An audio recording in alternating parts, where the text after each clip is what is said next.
20장 1절에서 8절 말씀입니다.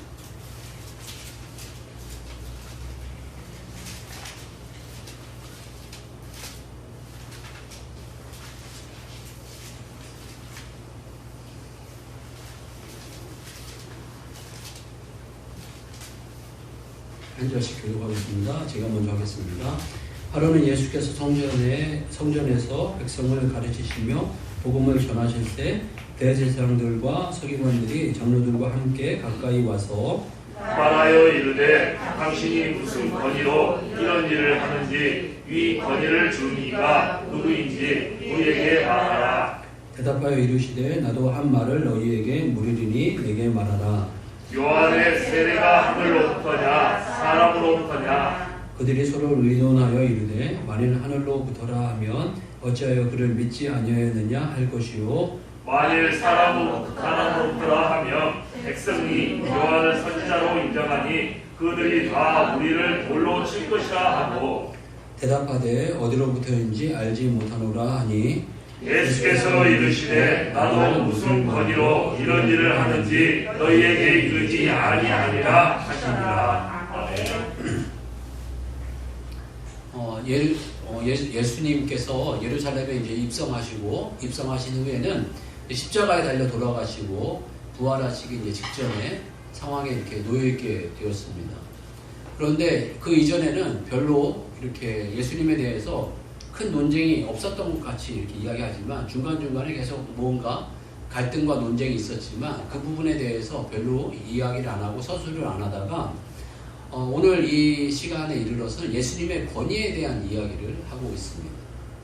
예수님이 정말 권위가 있는 분이냐 아니냐 이런 표현을 하고 있는데 그래서 권위라는 단어를 일단 좀 정의를 해봐야 되겠다 이런 생각을 하는데 사전적인 권위는 남을 지휘하거나 통솔하여 따르게 하는 힘 또 일정한 분야에서 사회적으로 인정을 받고 영향력을 끼칠 수 있는 위신 뭐 이런 표현을 하고 있습니다.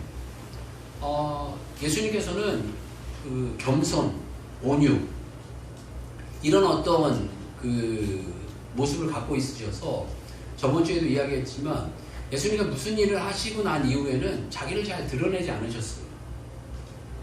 이렇게 많은 병자를 고치셨음에도 불구하고 그 사람들이 막 자신을 높이고 이렇게 할 때 그 자리를 피하고 또 병자를 고친 이후에 가갖고 이렇게 내 병이 낫다고 떠들지 말고 조용하라. 그냥 그 누구에게 이 일을 나타내지 말고 조용하라. 이런 어떤 표현을 쓸 때도 많이 있으셨고 특히 그 오병이어 사건 같은 경우에는 많은 사람들이 자기의 먹거리가 해결이 되니까 예수님 요한복음에서 보기에도 왕으로 삼으려고 했다 이렇게 표현을 하고 있어요. 왕으로 삼으려고 했지만 그 자리를 떠나서 이제 한적한 곳으로 가버리시고 그 사람들을 완전히 피하시는 모습을 보여주셨습니다. 그런데 이제 이 공생의 3년이 거진 다 끝나고 마지막에 이르러서는 예수님이 하셨던 어떤 사역과 이게 성격과 성품하고는 전혀 다르게 무언가 일을 나타내셨는데 그게 예루살렘 입성 사건입니다. 그 예루살렘 입성 당시에는 또 이렇게 겉으로 보면은 그렇게 화려한 것도 아닙니다. 그 당시에 로마의 시대였는데 로마 시대로서의 비교를 해보면 그 당시에 아주 그 우람한 말을 타고 입성하는 것이 장군들의 모습이었는데 그와 전혀 다르게 당나귀를 타고 입성을 하는데 당나귀를 그렇게 많이 본 적은 없지만 당나귀를 보면은 정말 초라한 극치에 달하는 어떤 그 모습입니다. 어떤 부분에서 그 위대한 어떤 그 정치가들은 벤치 타고 이렇게 지나간다고 하면은 예수님은 경운기 타고 지나가셨다는 거예요. 경운기 타고 지나가는 그 모습이 대단히 위험 있고 대단히 영광스러운 모습은 전혀 아닙니다. 경운기를 타고 가는데 무슨 영광이 있겠습니까? 어떤 면에서 그 말과 어떤 그 말을 따르는 그 기마병들과 어떤 포병들과 전차들과 이런 어떤 모습과 비교했을 때는 예수님 정말 초라함의 극치였을 텐데 많은 군중이 환호하고 높였던 것 같습니다. 그래서 호산나 다윗의 자손이여 우리를 구원하실 분이여 메시아여 라고 이렇게 외치는 이 외침 속에서 이 바리새인들이 왜 이런 외침을 듣느냐 왜 이런 환영을 듣느냐라고 반감을 이야기합니다. 그런데 오늘 이 본문에서는 대제사장들과 그 서기관들과 장로들이 함께 와서 무슨 권리로 이런 일을 하냐라고 이렇게 묻게 됩니다. 그러니까 당신에게는 한마디로 이런 권위가 없다. 이런 권위가 있습니까? 라는 어떤 질문이기도 합니다. 이 세상에 가장 중요한 질문 가운데 하나가 아닌가 싶습니다. 여러분, 예수님께 정말 권위가 있다고 여러분 생각하시나요? 그리고 예수님께 어떤 권위가 있다고 생각하시나요? 그리고 얼마만큼의 권위가 있다고 생각을 하시나요? 이 대제사장들과 이 바리새인들과 이 군중들, 이 몇몇 사람들은 예수님의 권위가 없다 이렇게 생각했어요. 예수님께서 이 권위에 대해서 또 이야기를 하게 된 이유가 보게 되면 성전 청결 사건이 일어나게 됩니다. 그 전에 성전에 들어가서 이 비둘기 팔고 돈 바꾸고 소를 팔고 이런 사람들이 있었던 것을 보고 다 이 돈 바꾸는 상을 둘러 엎으시고 비둘기를 다 해쳐버리시고 그 모든 장사하는 자들 다 내쫓았다 라고 표현하고 있습니다. 그래서 이 강도의 속을 만들었다 이런 표현을 하고 계십니다. 그래서 이 당시에 성전을 청결하게 하신 이 모습을 보면서 당신이 무슨 힘과 무슨 권세로 이렇게 성전을 청결하게 하느냐라는 의미도 되어지는 것입니다. 어떤 분은 이 대제사장들과 이 서기관들과 이 장로들, 이 몇몇 사람들은 이 당시에 그 이권이 있었거든요. 장사를 하게 되면 아마 이렇게 정확하게는 그 어떤 방향인지는 몰랐지만 장사하게 되면 장사하는 사람들에게 세를 받았던 것 같습니다. 자리세 같은 걸 받든지 아니면 자기가 파는 거에 몇 프로의 이문을 그 제사장에게 냈다라든지 그래서 이 돈과 권력에 대한 부분이 그 안에 섞여 있었기 때문에 그것을 깨트려버린 이 예수님의 이 권위에 대해서 이 사람들은 참을 수 없었던 거예요. 어떤 면에서 자기의 생계에 대한 이 문제가 일어나니까 이런 일들을 행한 이 예수님에 대해서 철저하게 배격하는 이런 모습이 있게 되었습니다. 그렇지만 이런 권세가 정말 있느냐 없느냐 이런 고민들을 하게 되었고 몇몇 사람들은 예수님께 이게 철저한 권위를 드리는 사람도 있었던 것을 우리들에게 이야기해 주고 계십니다. 그래서 몇몇 예수님께서 이렇게 권위가 있었다는 것을 찬양하는 사람들은 아까 이 예루살렘의 군중과 같이 호산나 다윗의 자손이여 라고 이렇게 외치면서 예수님께 권위를 올려드리게 되었습니다. 그런데 정말 예수님께서 자신이 알고 있는 또 자신이 알기를 원하는 내가 누구인지 알기를 원하는 그 권위가 무엇이 있으셨나 라는 생각들을 해보게 됩니다. 예수님께 어떤 권위가 있으셨나 이런 생각들을 해보게 될 때 첫 번째는 그 예수님께서 직접적으로 자신이 인정받고 사람들에게 인정받고 사람들이 깨닫기 원하는 그 권위는 하나님의 아들 된 권위입니다. 이건 정말 이렇게 이해할 수 없는 받아들일 수 없는 부분도 있죠. 근데 마태복음 3장 17절입니다. 한번 같이 볼까요? 마태복음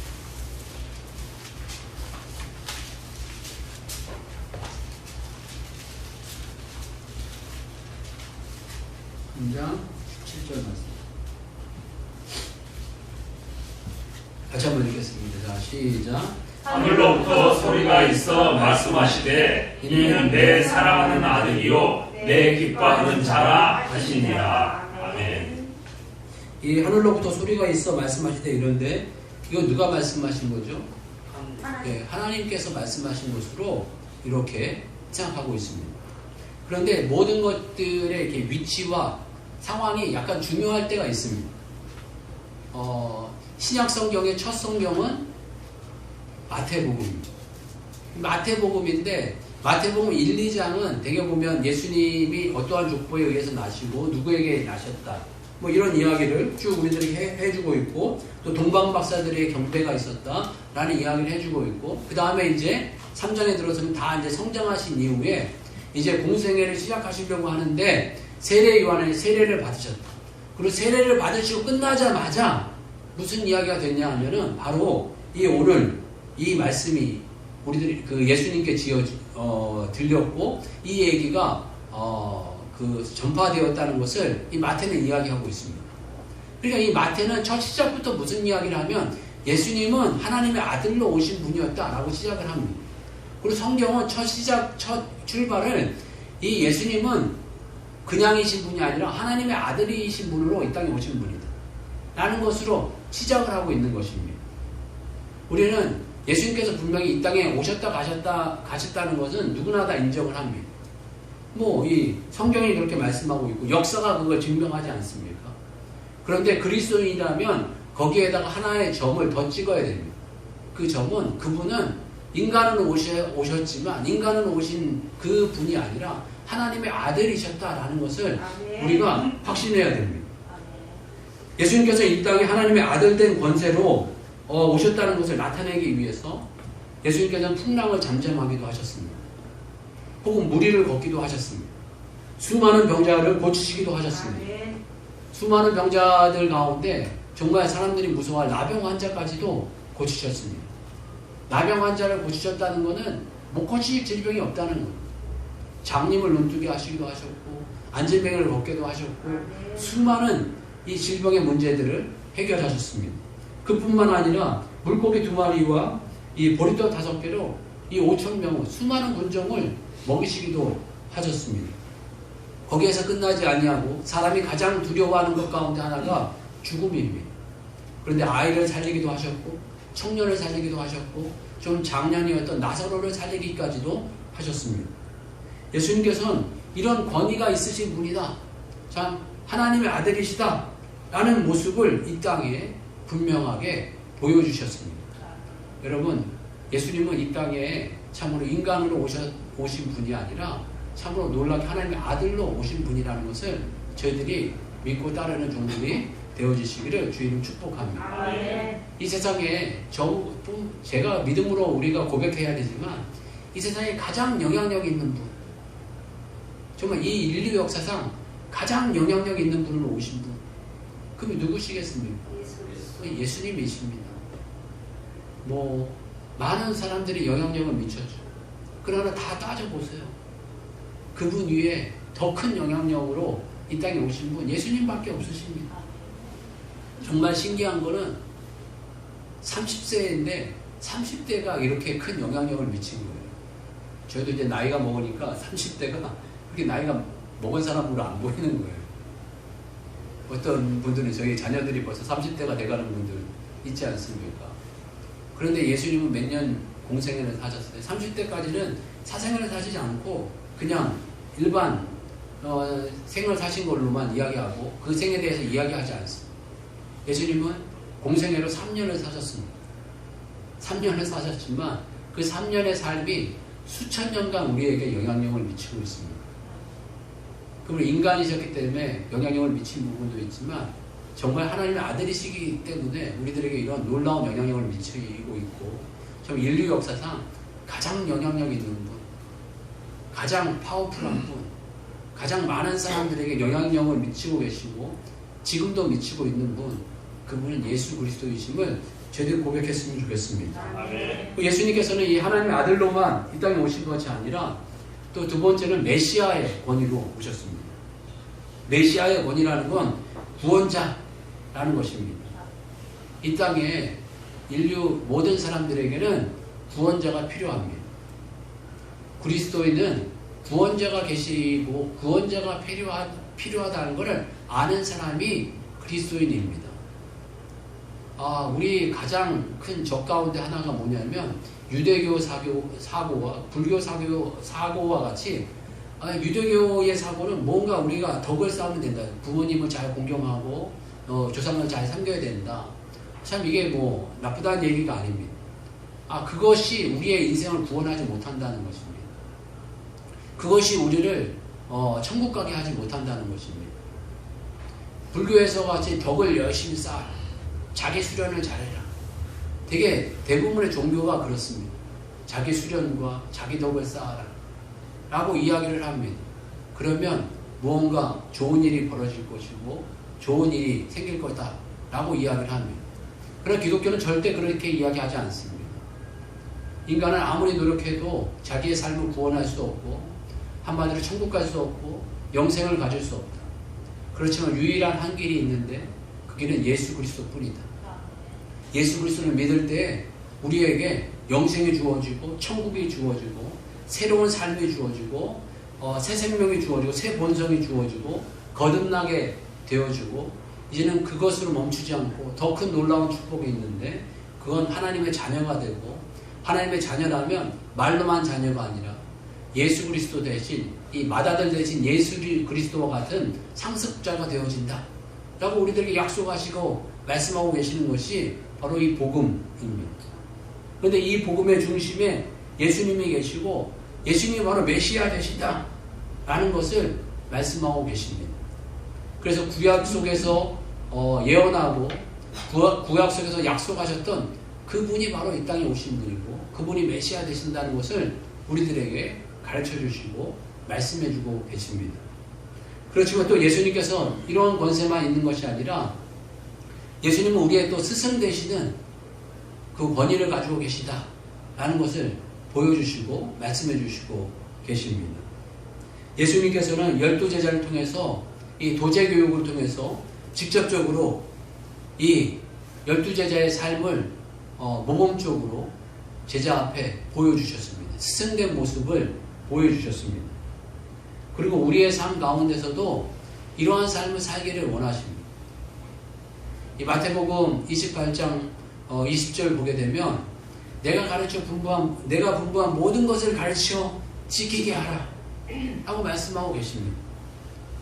그 예수님께서 가르쳐 주신 게 뭘까?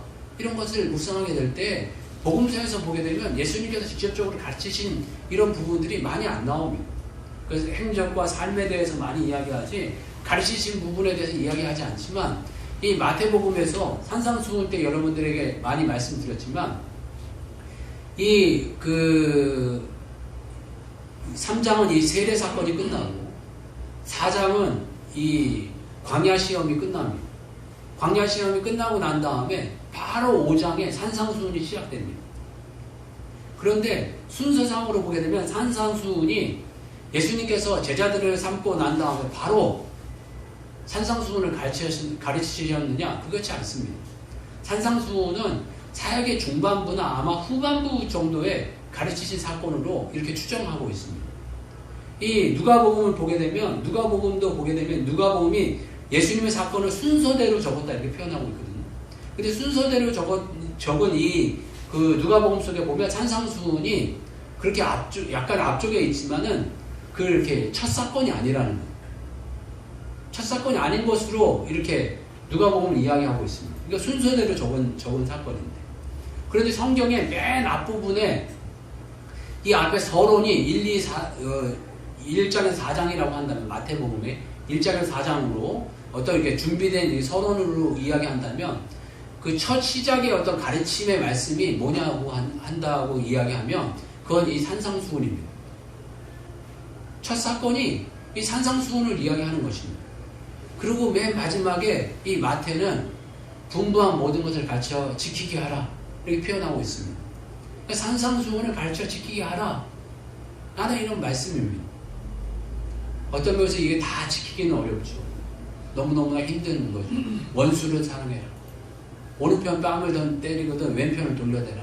속옷을 성사하거든 겉옷을 내줘라. 오리를 동행하고자 하거든 십리를 동행하라. 오른손이 아니면 왼손이 모르게 해라. 대접받고자 하는 대로 대접해라. 이런 어떤 말씀들을 지켜간다는 게 쉽지가 않습니다. 그렇지만 주님께서 이런 어떤 가르침을 주시고 스승된 모습을 우리들에게 보여주시고 예수님이 따라오는 모습을 보여주시고 계십니다. 그래서 이런 어떤 삶의 태도와 방향성을 가지고 살아갈 것을 우리들에게 권면하시는 줄 압니다. 그럼 마지막으로 예수님께서는 우리의 삶 가운데 심판자의 권위로 오십니다. 우리를 심판하실 분이십니다. 마지막 날에 이르려면 우리를 심판하실 분입니다. 요한복음 5장 22절에서 23절 말씀 보게 되면 예수께서 아버지께서 아무도 심판하지 아니하시고 심판을 다 아들에게 맡기셨으니 이는 모든 사람으로 아버지를 공경하는 것 같이 아들을 공경하게 하려 하심이라. 아들을 공경하지 아니하는 자는 그를 보내신 아버지도 공경하지 아니하느니라. 아멘. 예수님께서 심판자 되신다는 거죠. 예수님께서는 이런 권위로 이 땅에 오셨습니다. 그런데 예수님께 이 권위를 왜 드리지 않을까? 이런 생각을 해보게 됩니다. 바리새인들 보게 되면 그 다는 아니었지만 몇몇 바리새인들은 자기의 생각이 있었던 거예요. 자기의 어리석은 이 몇몇 이 생각과 자기의 어리석은 어떤 판단으로 인하여서 예수님께 권위를 드리지 않는 모습을 보입니다. 그리고 오늘 이 본문에서는 대제사장들과 이런 서기관과 이런 어떤 몇몇 장로들은 자기의 이득 때문에 예수님께 권위를 안 드리는 거예요. 예수님께 권위를 드리면 자기의 이득이 다 깨질까 봐. 예수님께서 권위를 드리면 이 일을 다 하지 못하니까, 내가 지금 이득되는 일들, 내가 돈 버는 일들을 다 하지 못하니까 권위를 못 드립니다. 요즘 시대는 왜 예수님께 대해서 권위를 잘 못 드릴까 이런 생각을 해보게 될 때 무지해서 그렇다 이런 생각이 듭니다. 예수님에 대해서 잘 알지 못하고 관심도 없고 관심을 가지려고 하지도 않고 이런 마음들, 또 이 세상 삶이 너무 바빠요. 자기 삶이 너무 바쁜 거예요. 물질을 구하는 삶이 바쁘고, 자기가 건강을 추구하는 삶이 바쁘고, 자기 어떤 쾌락 때문에 바쁘고, 그냥 바빠요. 특히 한국 사람들 가만히 있지는 못하죠. 되게 뭔가를 이렇게 하고 뭔가 일하는 거 참 좋은데 바쁘다 보니까 영적인 것에 대해 무관심하고 관심이 없는 거예요. 그냥 그렇게 살아갑니다. 그러니까 예수님께 대한 어떤 권위 이런 거에 대해서 생각을 안 하죠. 그리고 마지막으로는 이 사단 마귀가 우리의 눈과 귀를 다 막습니다. 야, 그런 거 필요 없어. 그냥 오늘이나 잘 살아. 오늘이나 잘 살면 돼. 이런 게 요즘 시대의 모습이 아닌가 하는 생각을 갖고, 또 주님께 권위를 드리지 않는 모습이 아닌가 싶습니다. 우리가 예수님께 권위를 드린다면 어떤 일들이 일어날까? 이런 생각들을 해보게 됩니다. 우리가 예수님께 철저히 권위를 드리고, 또 예수님의 권위를 인정하고 환영하고, 또 우리의 삶 가운데 예수님의 권위를 잘 드러내기 위해서 힘써간다면 우리의 삶에 어떤 일들이 일어날까 이런 생각을 해보게 될 때, 정말 하나님께 권위를 정말 잘 드린 사람이 누굴까? 이런 생각을 해보게 될 때, 대표적으로 저는 생각드는 사람이 여러분들이 있겠지만 구약의 많은 인물들이 다 하나님께 권위를 잘 드린 분들입니다. 아브라함들 아들을 드리려 할 때 아무 말 하지 않고 드리게 된 것은 하나님의 그 권위를 인정하기 때문에 그런 거 아니겠습니까? 모세 또한 그 예수님 그 하나님의 권위에 따라 가지고 그 홍해를 가르기도 하고, 또 쓴물을 달게도 하고, 반석에서 샘물 나게도 하고, 이 하나님의 권위를 절저히 드림으로 이러한 일들을 하지 않았습니까? 그런데 가장 멋진 모습 가운데 하나는 전 개인적으로 다윗을 생각하게 됩니다. 다윗을 이렇게 생각하게 되면서 다윗이 가졌던 그 골리앗 사건, 보게 되면 이 수많은 사람들이 골리앗의 이 외형적인 것을 보고 너무너무나 두려워하는 거예요. 키가 2m 35cm 정도 됐다라고 이야기를 합니다. 2m 35cm 되는 분을 보기도 쉽지 않죠. 그 당시에 외형적인 것이 큰 힘이었던 이 시대 가운데 이스라엘 민족이 다 두려워하고 다 두려워 떨고, 날마다 이 골리앗 장군은 나와가지고 아침 저녁으로 이 이스라엘을 조롱하고 비방하고 우습게 생각하는 그런 시대 가운데 하나의 미소년이었던, 다 자라지 못한 아주 붉고 곱상한 이 소년이었던 이 소년이 골리앗 앞에 당당히 나아가게 됩니다. 너는 칼과 단창으로 나오지만 난 만군의 여호와 하나님의 이름으로 나아간다. 아멘. 라고 이야기를 하면서 이 물맷돌 이 5개를 들고 당당하게 이 막대기 하나 들고 나아가지 않습니다. 외형적으로는 미소년이고 2m 35cm나 되는 이 큰 장수 앞에 아무것도 아닌 정말 보잘것없는 한낱 강아지와 같고 한낱 미물처럼 보였을 이 다윗이 이 싸움에서 이겨내고 맙니다. 그러면서 이 하나님께 영광을 돌리는 모습을 나타내게 됩니다. 사무엘상 17장 45절 47절 말씀 오늘 한번 같이 읽어보겠습니다.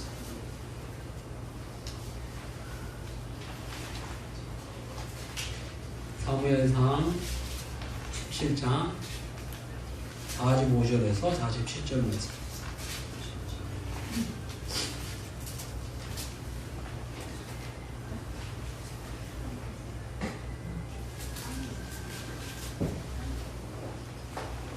네, 한 절씩 교독하겠습니다. 사무엘상 17장 45절에서 47절 말씀 제가 먼저 읽겠습니다. 다윗이 블레셋 사람에게 이르되 너는 칼과 창과 단창으로 내게 나아오거니와 나는 만군의 여호와의 이름 곧 내가 모욕하는 이스라엘 군대의 하나님의 이름으로 내게 나아가노라. 오늘 여호와께서 너를 내 손에 넘기시리니 내가 너를 쳐서 내 목을 베고 블레셋 군대의 시체를 오늘 궁중의 새와 땅의 들짐승에게 주어 온 땅으로 이스라엘에 하느님이 계신 줄 알게 하겠고. 네, 같이 읽겠습니다. 또 여호와의 구원하심이 칼과 창이 있지 아니함을 이 무리에게 알게 하리라. 전쟁은 여호와께 속한 것인즉 그가 너희를 우리 손에 넘기시리라. 아멘. 여러분, 싸움이 칼과 단창에 있지 아니하고 여호와께 속한 것이다 를 고백하고 있습니다. 참 우리의 삶의 모든 문제, 근심, 걱정, 괴로움 이런 것들이 참으로 우리의 힘과 노력에 있지 않고 여호와 하나님의 인도하심과 그 권세와 힘 아래 있음을 저희들 고백하는 종들이 되기를 주님을 축복합니다. 아멘. 주님 분명히 다스리실 수 있습니다. 이 땅에 예수님께서는 하나님의 아들된 권세로 오셨습니다. 우리의 구원자로 오셨습니다. 아멘. 또 우리의 삶 가운데 스승으로 오셨습니다. 그리고 우리의 심판자로 오실 분이십니다. 아멘. 이보다 더 큰 권세는 이 땅에 만나본 적이 없고 들어본 적도 없는 그런 권세입니다. 그런 권세 아래 저희들 복종했으면 좋겠고, 아멘. 신약에 오게 되면 이 무지했고 또 감정적이었고 이런 베드로가 금과 은은 내게 없거니와 내게 있는 것을 내게 주노니 나자렛 예수 그리스도의 이름으로 일어나 걸으라 아멘. 할 때에 안전뱅이가 일어나 걷게 되는 놀라운 역사가 일어나게 되었습니다. 그리고 이 시장에 가장 하나님께 쓰임 받았던 이 바울도 보게 되면 예수 그리스도 이름의 이 권세보다 더 큰 이름은 없다. 아멘. 이런 어떤 고백을 드리고 있습니다. 빌립보서 2장 9절에 11절 보게 되면 이러므로 하나님이 그를 지극히 높여 모든 이름 위에 뛰어난 이름을 주사 하늘에 있는 자들과 땅에 있는 자들과 땅 아래에 있는 자들로 모든 무릎을 예수 이름에 꿇게 하시고 아멘. 모든 입으로 예수 그리스도를 주라 하시인하여 아멘. 하나님 아버지께 영광을 돌리게 하셨느니라. 아멘. 이런 고백을 드리고 있습니다. 참으로 주님께 이런 권위를 저희들이 철저히 잘 드리는 인생이 되기를 주님을 축복합니다.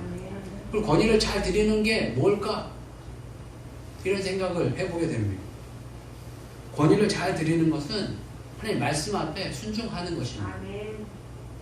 여호수아가 이제는 그 2인자로 늘 있다가 이제 모세가 죽고 이제 가나안 땅을 정복하고 이제 가나안 땅을 새롭게 시작해야 되는 그 상황이 벌어지게 되었습니다. 그 상황에 이 하나님께서는 다른 이야기 하지 않으셨습니다. 그래 힘을 길러라, 열심히 살아라, 이런 어떤 말씀이 아니라 여호수아서 1장 8절에서 9절 보게 되면은 이 율법책을 내 입에서 떠나지 말게 하며 주야로 그것을 묵상하여 그 안에 기록된 대로 다 지켜 행하라. 그래야만 내 길이 평탄하게 될 것이며 내가 형통하리라. 아멘. 하나님의 말씀을 잘 지키고 또 잘 묵상하는 것이 너의 삶의 평탄함과 형통함으로 이어지게 된다 약속하고 계십니다. 주님의 권위를 잘 드리는 방법, 주의 말씀을 저희들 잘 묵상하고 또 잘 지키기 위해서 힘써가는 종들이 되어져 가시길 바랍니다. 아멘. 또 두 번째 방법은 시편 2편 보게 되면 1, 2절 말씀에 복 있는 사람에 대해 이야기하고 계십니다. 시편 1편 1, 2절 보게 되면 제가 읽겠습니다. 복 있는 사람은 악인들의 꾀를 따르지 아니하며 죄인들의 길에 서지 아니하며 오만한 자들의 자리에 앉지 아니하고 오직 여호와의 율법을 즐거워하여 그의 율법을 주야로 묵상하는도다. 아멘. 복 있는 사람은 먼저 이야기하는데 악인들의 꾀를 따르지 아니한다. 또 죄인들의 길에 서지 아니한다. 오만한 자들의 자리에 앉지 아니한다. 라고 표현하고 계십니다. 그리고 여호와의 율법을 주야로 묵상한다. 이런 표현을 하고 계십니다. 정말 이 악한 자들, 오만한 자들, 교만한 자들의 자리를 떠나는 삶이 되기를 주의 이름으로 축복합니다. 아멘. 악을 버리려고 하는 그런 모습이 또한 주님께 권세를 드리는 모습이다 라고 생각합니다. 그리고 세 번째가 이 마지막으로는 이 예수님께 권위를 드리는 것은 우리 마태복음 28장 20절 말씀과 같이 주님께서 분부한 모든 것을 가르쳐 지키게 하려고 힘써가는 것입니다. 저와 여러분 참으로 주의 말씀 저희들 연약하고 의지가 박약해서 지키지 못할 때들이 너무나 많고 실패하고 좌절할 때들이 너무나 많은 줄 압니다. 그렇지만 그럼에도 불구하고 주님께서 주시는 말씀을 더욱더 잘 지켜가기에 힘쓰고 애쓰고 성령 하나님께 도움을 구하면서 저희들 주의 말씀을 잘 읽어서 또 주의 말씀을 잘 지켜서 주님께 철저한 권위를 잘 드리고 이 모든 권세와 권위 정말 이 가장 높으신 권위를 가지신 그분께 권위를 드림으로 말미암아서 그분의 이 권세와 권위를 우리가 잘 받아 누리고 또 드러내는 종들의 삶이 되시기를 주님을 축복합니다. 같이 한번 기도하겠습니다. 기도할 때 예수님의 권위를 저희들 이 미련한 자들과 같이 인정 못하는 자가 아니라 참으로 잘 인정하고 또 깊이 잘 알고 깨달아서 이 권위에 합당한 그 권위를 드리고 이 권위를 저희 삶 가운데 잘 드러내는 인생이 되게 해달라고 같이 한번 기도하겠습니다. 주여 한번 해주고 같이 기도하겠습니다. 주여